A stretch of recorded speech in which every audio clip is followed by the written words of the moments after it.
ما تحكموش على نفسكم بقسوة قوي، لانه في الاول وفي الاخر مهما احنا غلطنا، اوحش حاجة ممكن اعملها ان انا اغلط تاني عشان انا غلطت اولاني.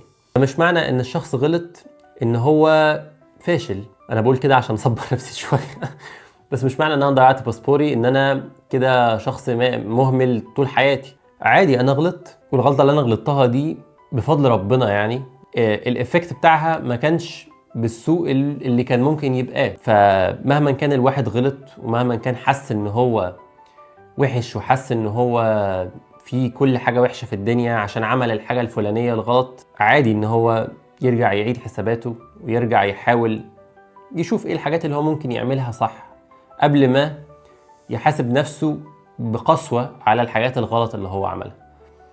ولما يجي يبص على الحاجات الغلط دي، يبص قصادها برضو على الحاجات التانية الصح اللي هو عملها قبل كده في حياته، عشان ما يحسش ان هو بالوحاش اللي هو متخيل.